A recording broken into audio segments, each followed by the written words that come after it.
ورزقتني من الغذاء لبنا مريا.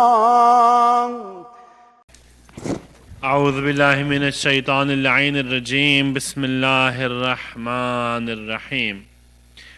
الحمد لله رب العالمين، والصلاة والسلام على أشرف الأنبياء والمرسلين سيدنا ونبينا ومولانا أبي القاسم المصطفى محمد.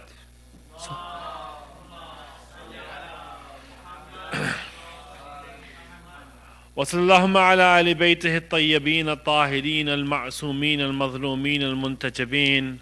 قال الله الحكيم في القرآن الكريم: بسم الله الرحمن الرحيم. ألف لام ميم. الله لا إله إلا هو الحي القيوم. نزل عليك الكتاب بالحق مصدقا لما بين يديه وأنزل التوراة والإنجيل. صلوات على محمد وعلى محمد. We had begun talking about the idea of God as it is presented to us in the first few verses of Surah Al-Imran last night. And I had mentioned that it's very important for us that if we are to understand the family of Imran, first we have to understand the God that they worshipped. Because for us as followers of the school of Ahlul Bayt, the prophetic lineage is such that it comes from father to son. And I'm not saying that inheritance is a part of the prophetic inheritance. What I am saying is that the prophetic mission was carried from pure loins and pure wombs all the way until it reached Muhammad Mustafa sallallahu alayhi wa sallam.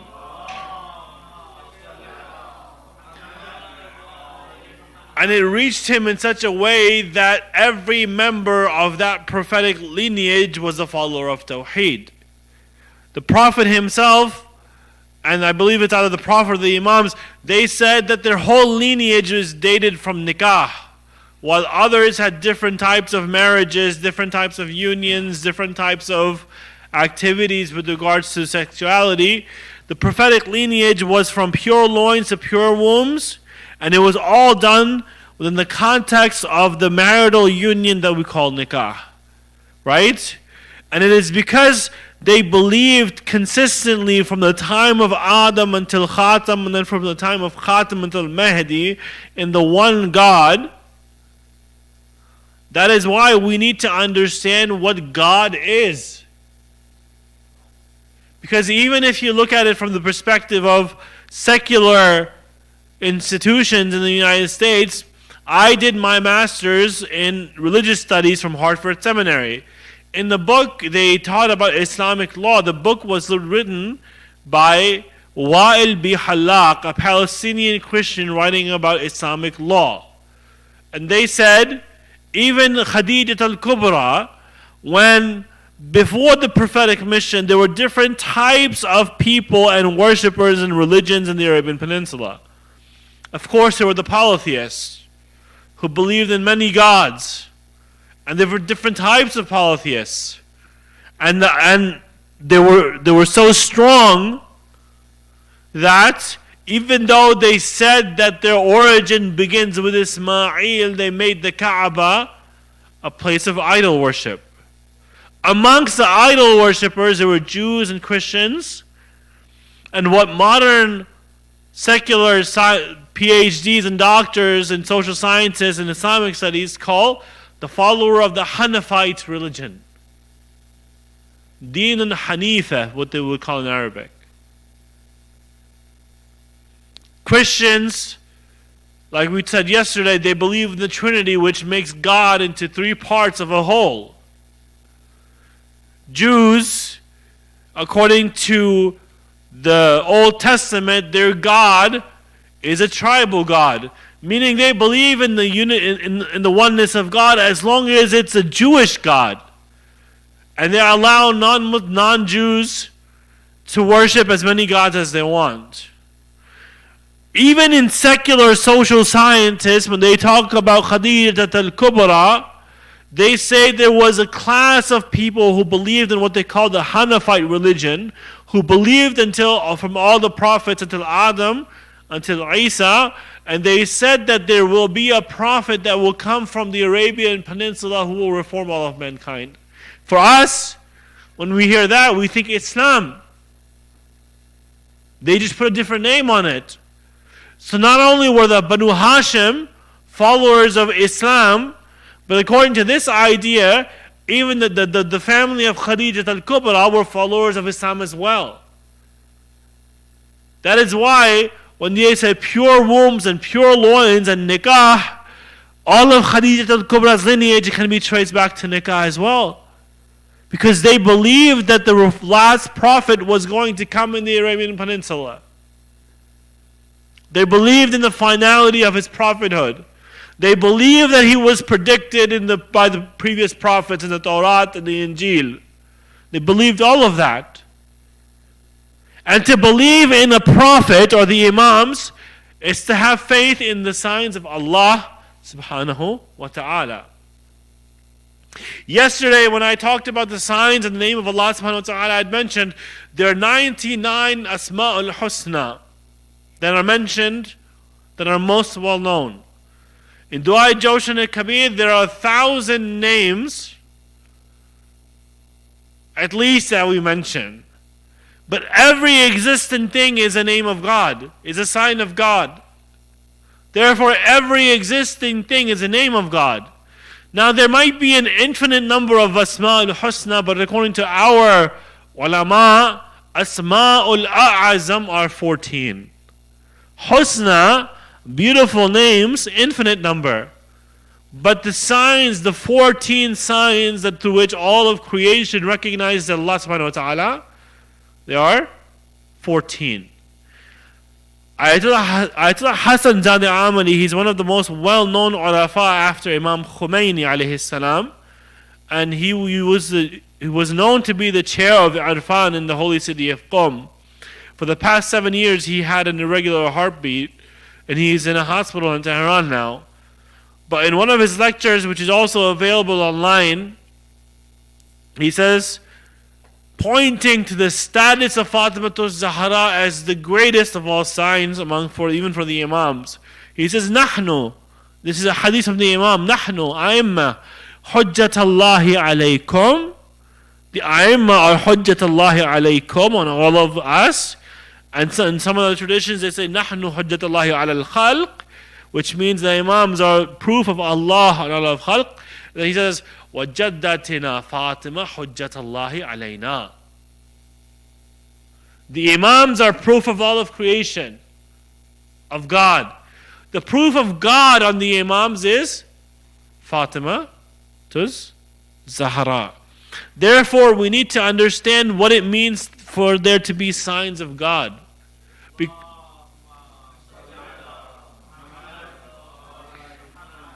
Because when we talk about signs of God, it is very important that we understand the signs of God. Because in the next verse of Surah Al Imran, Allah openly curses those who do not understand or comprehend or follow the signs of God.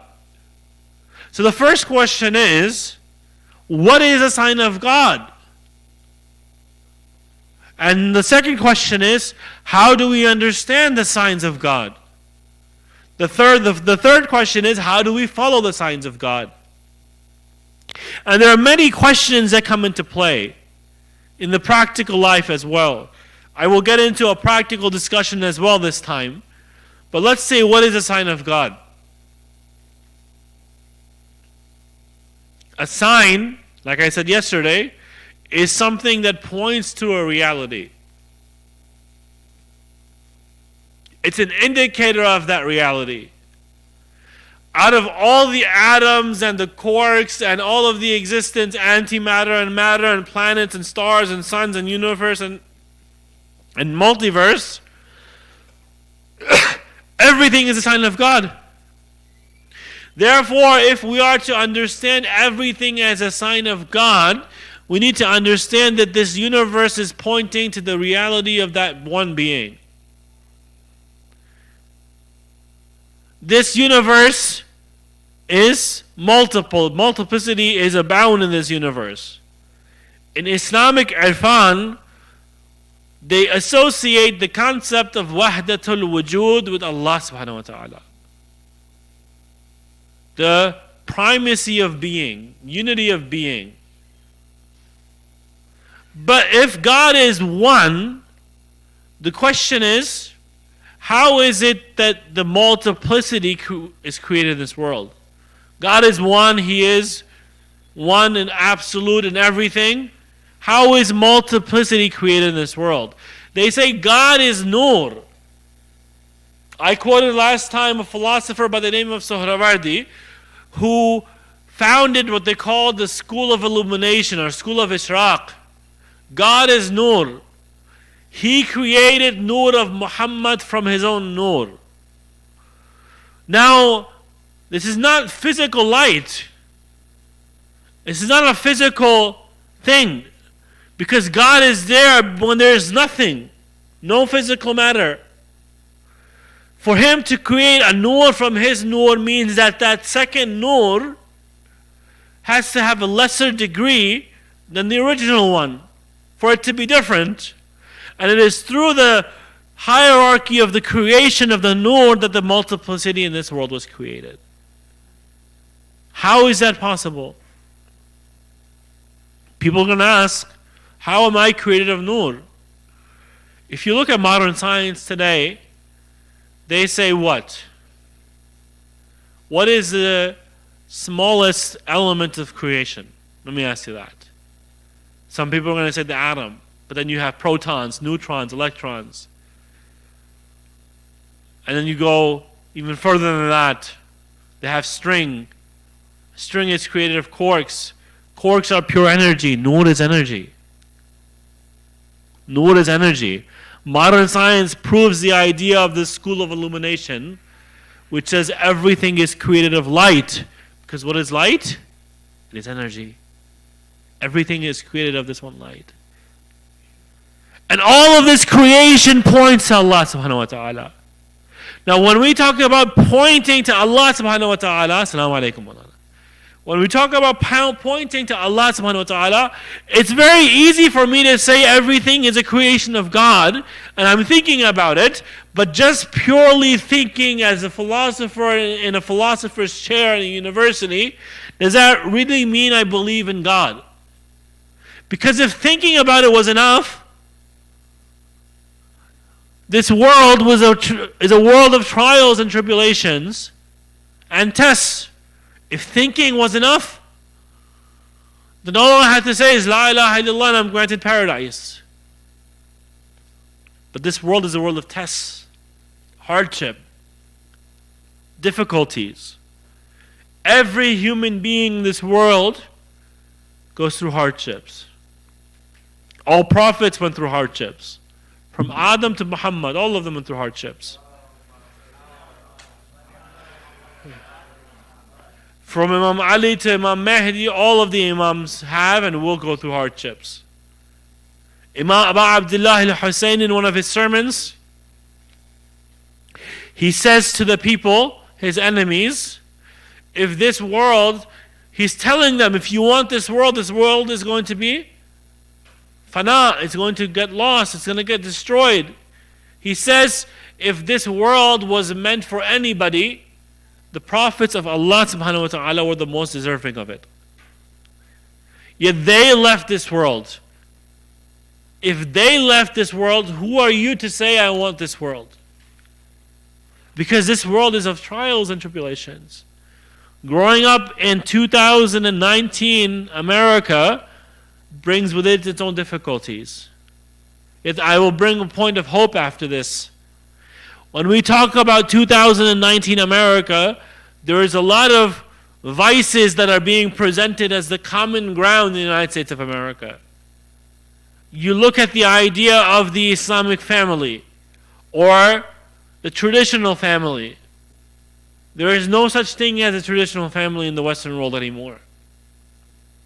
There's so many objects that pull us to sin.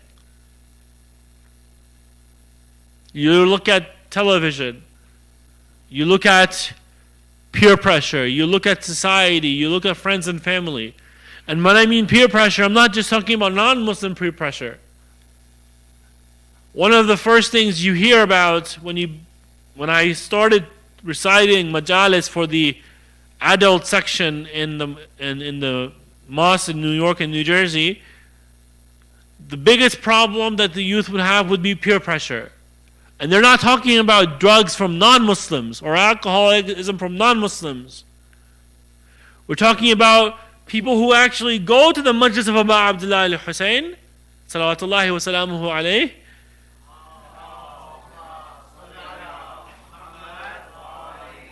both those who have done these vices and are encouraging them to do others to do it, and the ones who are in the middle of the thing as well. What we forget, however, is a very beautiful statement. Molana mentioned that his dorm mate in Qom was Shaheed Arif al-Husseini's son. I remember looking up some of the great Shaheed's lectures. He says, Urdu mein agar kahenge ki jawan masjidon se kyun bhag rahe hain? Why are the youth running away from the mosque? Why aren't they attracted to the majlis of Abu Abdullah al-Hussein? And even the youth that they're attracted to the mosque, instead of getting dars, which will reform them, they're getting a yelling competition. Why? Because in the majlis of Abu Abdullah al-Hussein, they're not getting Islam. In the dars of the mosque, they're not getting Islam. They see, our sisters see Brad Pitt and John Travolta or Arnold Schwarzenegger. And they have these things that are promoted to them. Our brothers, they are openly encouraged to go to the beach or watch movies with J-Lo or whatever. And they see that and they accept that it's okay. Because in the mass society, they are looking at these objects of emulation and they're saying, look, everybody else is doing this, why can't I do this? This is just one problem. Everybody else is performing haram, why can't I do it? There's no care in the Western world about halal and haram. So if I am a Muslim living in 2019, 2020 America, and I see everybody else is doing this, even the Muslims are doing this, the Shia are doing this, then why can't I do this? And there's a very easy, simple, very beautiful, very powerful response to this. Abu Abdullah gave everything for you. That is the response. Last time I mentioned namaz. Everything that the prophets did was for the establishment of namaz. From Adam to Khatam. Every imam, every movement was for aqimus salat. But salat is not a 4 rakat zuhar, 4 rakat Asr, 2 rakat Fajr, 3 Maghrib, 4 Isha, or Salat al-Layl. Salat is not for just performing the prayer. It's about taking out the principles of the prayer and implementing it in every day and every aspect of our lives. Every situation, we should be thinking, if I pray, is this a characteristic of a person who performed their prayer? If it is, then fine. If it's not, then we should avoid it altogether. I should be thinking, my prophet gave his whole family up for Islam, for the religion that I follow. If that is the case, then is my characteristic meeting up to the standards of my prophet? Imam Ali was wounded in a mosque for the establishment of prayer and the akhlaq of prayer that should be implemented in every aspect of our daily lives. Is my characteristics on the standard of Amir al-Mu'mineen? Imam al-Hasan was poisoned because he wanted to safeguard the Shia of Ahlul Bayt. Is my characteristic is in line for what Imam Hassan did. Abu Abdullah lost 100 plus companions in Karbala. He lost Abu al-Fadl Abbas. He lost Ali Akbar. He himself became shaheed. Horses trampled over his body. The last act that he performed was prayer. That was for us. Is my actions going to be in line with that? Sayyida Zainab salamullahi alayha. Sayyida Zainab salamullahi alayha.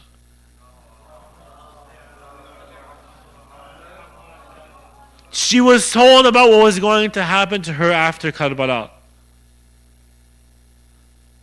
You know, she was told everything. Yet, Imam al-Sajjad says, my aunt Zainab Salatul Layl never became qada. Why? All the 10 days of Muharram until Ashura never became qada. That's easy to understand. Sham-e Ghariba, after collecting all the women and children, never became qada. In the prison of Kufa, never became qada. All the way from the journey from Karbala to Kufa and Kufa to Sham, in the prisons of Sham, never became qada. So much so that there was so little food that she had to sit down and pray, but even her Salatul Layl, it never once became qada. If Sayyida Zainab is like that, if the Prophet is like that, if Aimma Ahlul Bayt are like that, I should be constantly asking myself the question, is my character in line with the personalities who did those things for Islam? Prayer, khums, zakat, siyam, all the ibadat, akhlaq, my relationship to my parents, my relationship with my friends. I should be thinking whether or not, if I have some friends who are trying to bring me to haram, I should be thinking about whether or not that friendship is worthwhile or not. After all, this book, the Quran al-Kareem, is a book of immense guidance and wisdom. That's what it's for. Ayatollah al-Uzma, Sayyid Abul Qasim al-Khu'i, in his Al-Bayan fi Tafsir al-Quran, he quotes a verse of the Quran. And the verse of the Quran says, whoever, I'm summarizing the gist of it, anybody who reads the Quran will get whatever he wants from it. The faqih will get fiqh, the arif will get irfan, the politician will get politics, the sociologist will get sociology, the anthropologist will get anthropology, the metaphysician, philosopher will get philosophy. Why? And he says, because the Quran is saying everybody will get whatever they want with it, every interpretation of the Quran is inherently correct. Right? But this book is not a book of fiqh, irfan, philosophy, law, politics, sociology, anthropology. It's a book of guidance. And the Quran itself says there are muhkamat verses in the Quran. And there are mutashabihat verses in the Quran. The verses of muhkamat are clear and precise. The verses of mutashabihat are ambiguous. The one who wants clarity will get clarity by it. And the one who wants ambiguity will get ambiguity by it. What does this mean? Quran says aqimu salat, that's a clear verse. Why? It is saying perform the prayer. The Quran says fasting has been made wajib on you. That means fasting has been made wajib on you. Clear regardless. Kutiba alaykum as-siyam. The Quran says وَالْعَصْرِ إِنَّ الْإِنسَانَ لَفِي خُسْرٍ الَّذِينَ آمَنُوا وَعَمِلُوا الصَّالِحَاتِ وَتَوَاصَوْا بِالْحَقِّ وَتَوَاصَوْا بِالصَّبْرِ. But then what about the verses? If the Quran is saying it's a clear guidance, how come there are verses in the Quran that are mutashabihat? I'll give you a few examples and I'll move on from this. The Quran says, وَلِلَّهِ الْمَشْرِقِ وَالْمَغْرِبِ فَأَيْنَمَا تَوَلُّوا فَثَمَّ وَجْهُ اللَّهِ. And the God's is the east and the west, so wherever you go, you see the face of God. Now, expanding on this, people will say, look, if God is the east and the west, everywhere you see the face of God, then everything must be God or something, a part of God. Because if everything is a face of God, then this points to, according to some, anthropomorphism. But like I said, everything is the face of God means everything is a sign that points to the reality of Allah subhanahu wa ta'ala.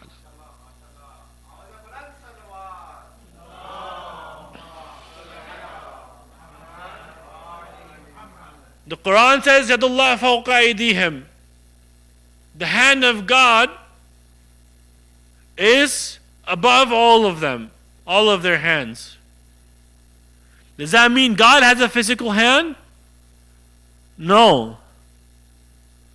It means that the power of God and the will of God rules supreme over everything. God will have the final say. The Quran says Allah has an arsh. Does that mean Allah has a minbar like this one or a throne like the the king and queens of England? Or what does that mean? Because this is again another mutashabihat verse that is not clear. Arsh is a symbol for the power of God and everything that is contained within the power of God. Therefore, all of creation is the arsh of Allah subhanahu wa ta'ala. Because everything is incorporated within His power and being. And everything was created by that one God. There are other verses you can go about it. But then, if the Quran is saying, on the one hand, that whoever wants to read the Quran in their own interpretation will get whatever they want out of it. And then at the other time they're saying Quran is Furqan, Mizan, and all of these things. It's a book of guidance. How is it possible that people will get whatever they want out of it to be the same as saying that the Quran is a book of guidance? That is why in the school of Ahlul Bayt, and not just in the school of Ahlul Bayt, Shia and Sunni agree with this tradition altogether. إِنِّي تَارِكٌ فِيكُمُ الثَّقَلَيْنِ كِتَابَ اللَّهِ وَإِتْرَةِ أَهْلِ بَيْتِ. The book, everybody will get whatever they want out of it. If you want the true meaning of that book, you have to go to those 14 individuals that are Asma al-A'azam of Allah subhanahu wa ta'ala. You have to go to them for their understanding of it. You have to understand Muhammad, Ali, Fatima, Hassan, Hussein, all the way up to Mahdi. One of my favorite ulama of India who passed away in 1993, Qibla Naqal, Molana Syed Ali Naqi Naqwi, Ayatollah Syed Ali Naqi Naqwi, he used to say, and I'll say this in Urdu, जब वो लोग यहाँ पे आते हैं इस दुनिया में होते हैं सबके सब मोहम्मद होते हैं जब वो उस दुनिया में होते हैं तो सबके सब अली होते हैं. When all the 14 are in this world, it's awwaluna Muhammad, awsatuna Muhammad, akhiruna Muhammad, kulluna Muhammad. When they go to that world,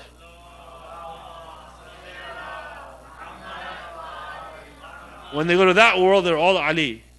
They're all Ali. Muhammad to Khatam, to Mahdi, each and every single one of them is Ali.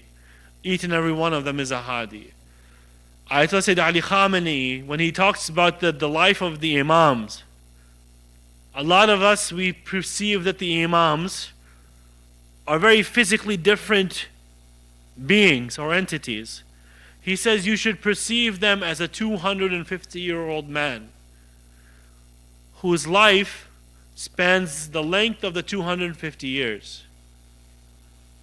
It's one person embodied in 12 bodies. It's not that Imam Hassan and Imam Hussein are different, or that Imam Sajjad and Imam Muhammad and Imam Jafar Sadiq are different.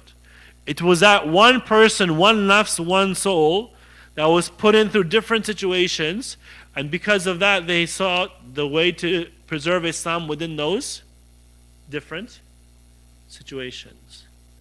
And everywhere you go, you see that the Ahlul Bayt are pillars of guidance for all humanity. You see that they are beacons of love and dignity and respect and human values wherever they go.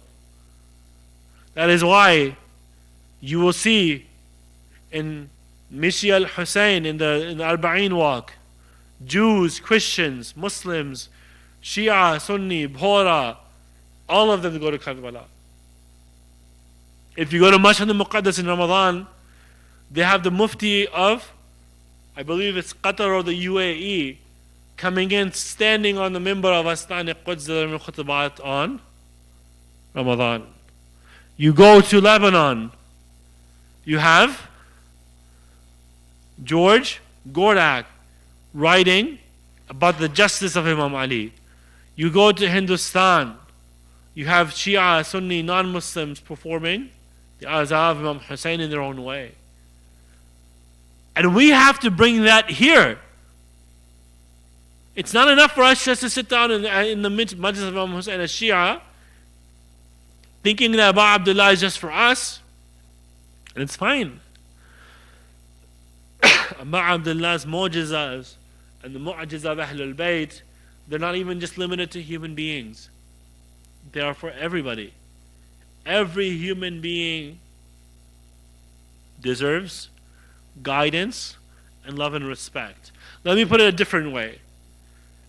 During the time when Prophet Muhammad declared his prophethood, the two households, the Hashimi household and the household of Khadijat al-Kubra, were Muslim.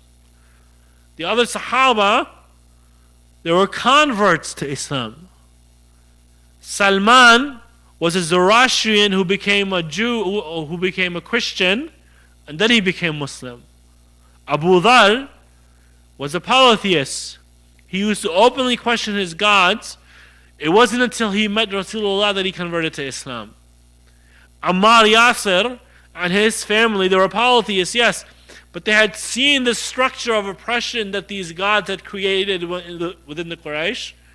And once they heard about the prophecy of Muhammad, they joined him right away. We have to do that work, because our Imam is in Ghaibah. We have to do the social services. We have to look at people and say, look, if you are non-Arab, Salman was minna Ahlul Bayt. If you are black, Bilal was made the muazzin of Rasulullah. If you are from X country or X part of the world, don't worry, because the Quran says we send guides to every nation. That means there's a guide for Islam in every nation, or guides to Islam. Ayatollah Safi Gulpagani was asked this question once on his website. If there are guides for every nation, then does that mean there were prophets in Native America? He says yes, because God says for every nation. Every nation, every human being, every society, every person is incorporated in this movement. Abu Abdullah al-Hussein salawatullahi wa salamuhu alayhi. Abu Abdullah, his movement is very unique. Why? If you look at it from the perspective of a military strategy, and you want to talk about the best way for Abu Abdullah to perform a military victory, Abu Abdullah was in Medina. His whole family was in Medina. Everybody knew him in Medina. They respected him in Medina. He could have easily overthrown the governor of Medina right then and there. He doesn't do that. Abu Abdullah goes for Hajj. Had he wanted, he could have raised thousands of people in Hajj to go fight with him against Yazid. Does he do that? How many Shia were there in the Muslim world at that time? Kufa was filled with people who followed Imam Ali. So was Basra, so were all these places. Abu Abdullah al-Husayn salawatullahi wa salamuhu alayh does not bring any one of them.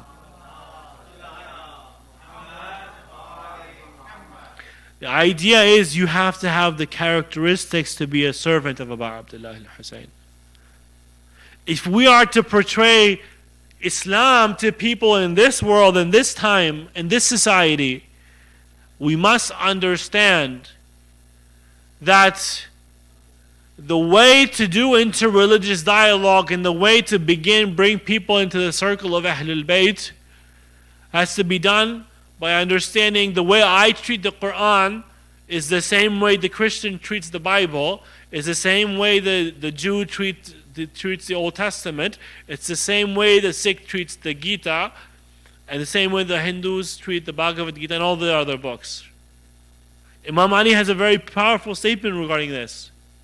I'll give you two examples and I'll go directly to the Masa'ib of Abu Abdullah al-Husayn. Imam Ali in Kitab al-Irshad was written by Shaykh al-Mufid.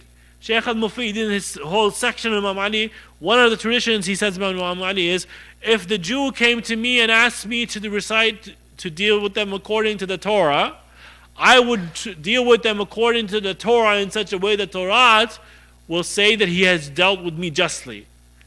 If the Christian came to me and told me to deal with them according to the Injil would say, regarding Imam Ali's ruling, that he has dealt with me justly. If the Muslim came to him and asked him to deal with them according to the Quran will say, he has dealt with me justly. It's not about portraying ourselves in their books.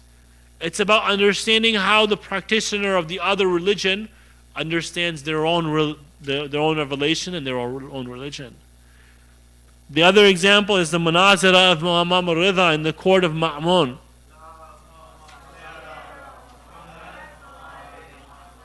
Imam Rida was brought into the court of Ma'mun. Ma'mun wanted to test the Imam by bringing priests and scholars of different religions from throughout the world. And he wanted to see the Imam fail.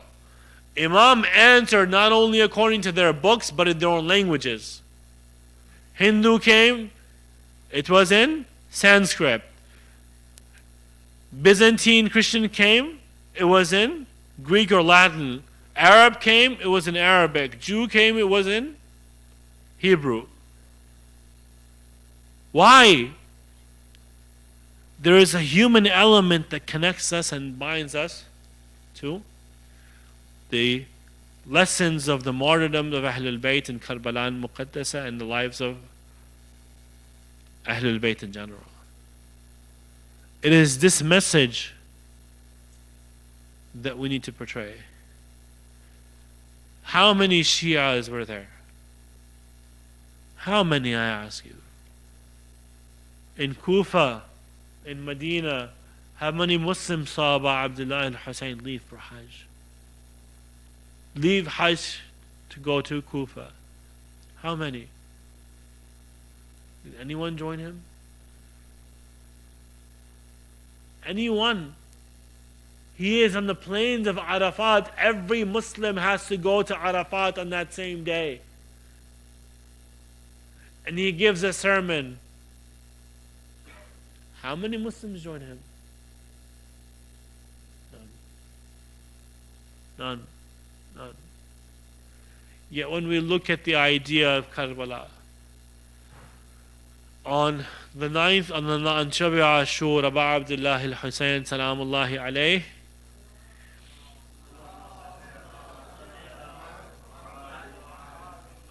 has gathered all his companions. And he says to them, look, tomorrow there's going to be a battle. Whoever fights with me is not going to stay alive. I allow you to leave. He goes further. He says, furthermore, I understand that some of you might be shy or might feel humiliated to go in the light So I turn off the candle, I turn off the lamps, and you can go freely. Then he also says, if you want, you can, each one of you can go with my family members, and you can go freely, and leave. But Abu Abdullah al-Hussein, when he turns on the lights, he sees that none of the companions have left him. Instead, they say, if our jugular veins are slaughtered 1,000 times, and we are raised up 1,000 times, we will always give our lives for you, Ya Abu Abdullah. And in the plains and the battles the Prophet fought, the companions would leave him stranded. When Imam Ali was fighting Muawiyah, there was a group that became known as the Khawarij. The Khawarij were an offshoot that descended from Imam Ali. They left him as well. Why? Imam al-Hasan did not have the chance to raise an army or fight Muawiyah. But Abu Abdullah al-Husayn's companions, they turn off the light, they don't leave. His family, Qasim says, if for you death is sweeter than honey. Before they enter Karbala, Abu Abdullah al-Husayn sees a dream. Or it was Ali Akbar, and they tell each other about the dream. And Ali Akbar is asked by Abu Abdullah, what do you think about this? And Abu Ali Akbar says, Alasna ala al-haq? Aren't we with the truth? And he says, yes. And then Ali Akbar says, we will never back down from this movement. Now I want to bring you to the story of a Christian martyr, a newlywed by the name of Wahab al-Kalbi. He was newly married. He was newlywed. When he saw Abu Abdullah al-Husayn, he listened to Abu Abdullah al-Husayn. He was attracted to what Abu Abdullah al-Husayn was saying. He did not want to leave. He did not want to leave. Abu Abdullah al-Husayn understood that Wahab came with his newlywed wife and his mother.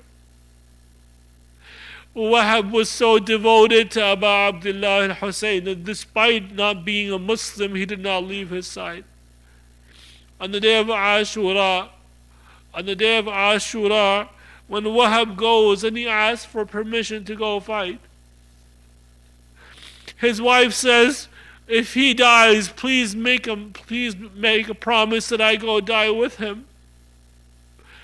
Wahab is not Muslim, yet this is the universal message of Ahlul Bayt. This is the universal message of Rasulullah. This is the universal message of Islam that attracts non-Muslims to the point that they want to give everything for Abu Abdullah al-Husayn. Wahab goes and he fights. It is said that his head is chopped off when his newlywed wife sees what happened to her husband. She herself goes into the battlefield. She made Abu Abdullah al-Husayn promise her that they would that they would both enter paradise together. She goes into the battlefield. Her head is chopped off. Now look at this mother, Wahab al-Kalbi's mother. She just saw her sons get sacrificed and her new daughter-in-law get sacrificed.